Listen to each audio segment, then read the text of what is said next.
Walt identified as a transgender woman for 8 years. He now has a passion to help others who regret gender change. He's an author and a speaker who travels extensively to share his story of redemption. Over the last several years, I've come to understand that actually no one really transgenders.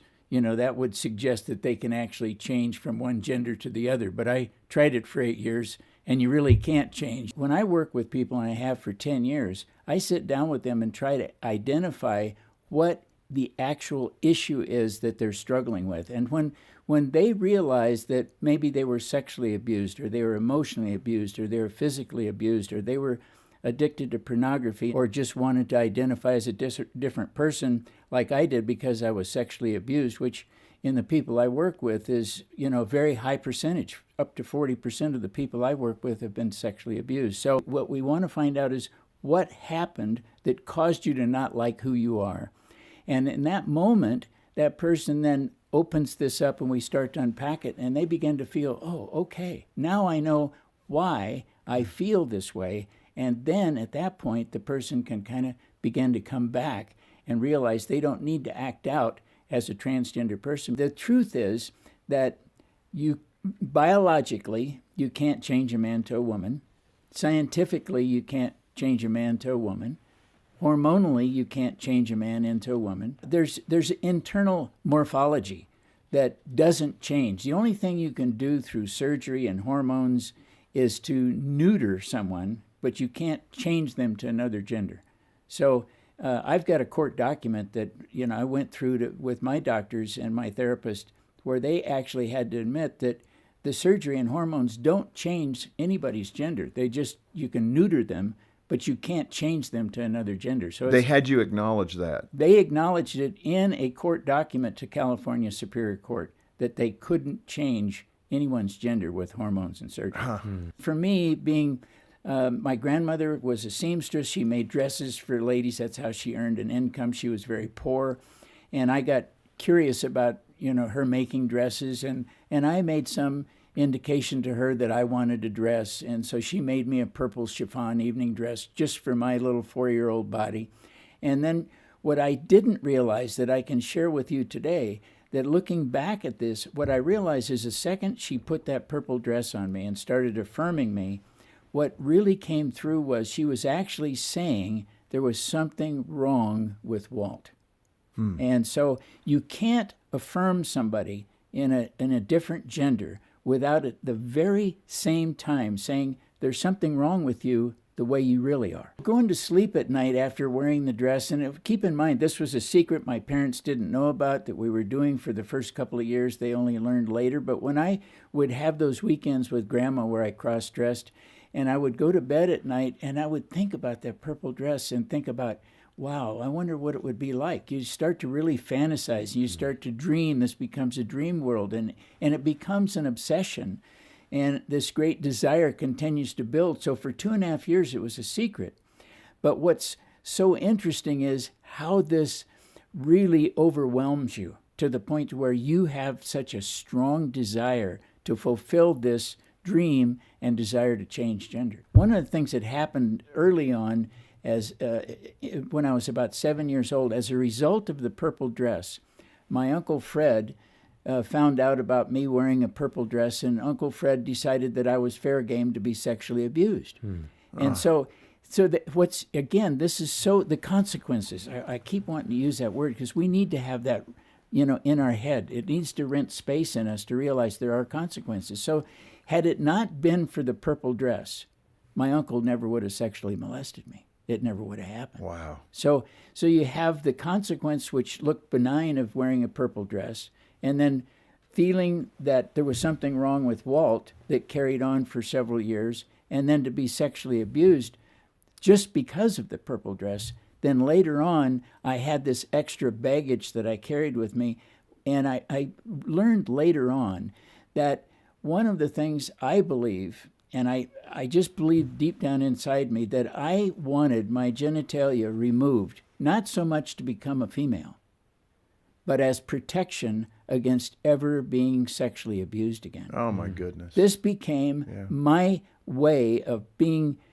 unattractive to being sexually abused Yeah. like I was. So I've actually had other people share the same story with me, that they actually changed genders, not because they wanted to be another gender, but as a way to protect them from ever being sexually abused again. You sort of live in this world that is all fantasy. Yeah. And then you realize later on, after you've gone through surgery and took hormones, you lose your career, you lose your family, and you go through this. And then you realize, well, you know, you really couldn't change anyway, that, you know, they can't change you. Yeah. So it's it's just the abuse continued. And I detransitioned 30 years ago. And fortunately, even though I'm an old geezer right now, I'm pretty darn healthy and pretty happy with who I am. When I came to the realization that the surgery and the hormones, none of that actually changed me. I mean, that was just a point where, wait a minute, I'm not even a woman. I'm out here with a new birth record. I've had all these hormones and surgeries put in my body, and none of it actually was capable of changing me, made me realize what a lie I had been living. And I felt I needed to get real with who I was and stop living in this phony persona. And that's what I said to myself, that I'm living out a lie, and I don't need to do this. I don't need to continue acting out as if I'm somebody who I'm really not.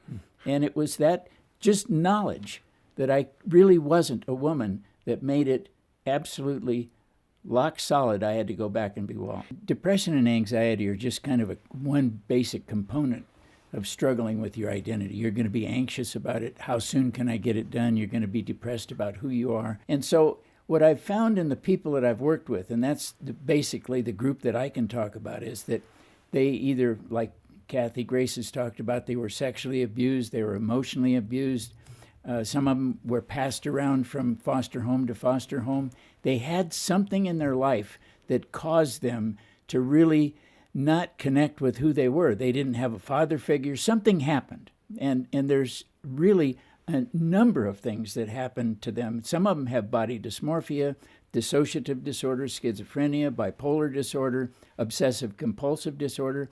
And so the people who are identifying, many of them as transgender, are suffering from what we call comorbidities. And it's digging down and finding out what those comorbidities are. When I went to a gender therapist, the guy who actually wrote the original Harry Benjamin International Standards of Care that morphed into the standards of care we have today, Dr. Paul Walker, I told him about being sexually abused. I told him but he dismissed it as having any significance. And see, that's the truth that was missing. The proper therapy, proper approach on this would have been for him to say, wow, something like that is going to have a profound impact on how you feel and behave about yourself. It's going to change you. I mean, sexual abuse is powerful. Yeah. And so I wanted from then on everyone to speak the truth. And that's why I say comorbidities. Those are truths. I want people to know what happened. Yeah. Once we find out what happened, we're dealing with the truth. Let's not just call it gender dysphoria. Let's not just call it transgenderism. Let's get to the truth, because gender dysphoria and transgenderism do not address, even come close to dealing with what the truth is. We need to go much deeper and find out where their hurt is. What broke that person? Sexual abuse, emotional abuse, psychological abuse. So once I realized how powerful truth is in the restoration of somebody's life, I can't let go of it, and neither should anyone else. We shouldn't dismiss it by saying, oh, they just have gender dysphoria. Right. Oh, they're just a transgender. Oh, they're just that. No, stop. Let's find out what happened that caused them to not like who they are. Yeah. You know, because changing gender is the suicide you live through. Why do you want to dump who you are? Why is it better? Why do you think it's going to be better for you as a man to dress up as a woman? Because that's all you're going to be.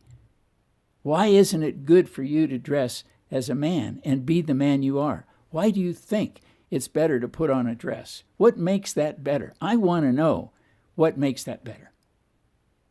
Wow. And so when you confront people with these truths, sure, a lot of people don't like me because I want the truth. Yeah. Because the truth, I think, I've heard this said before, sets you free. Right.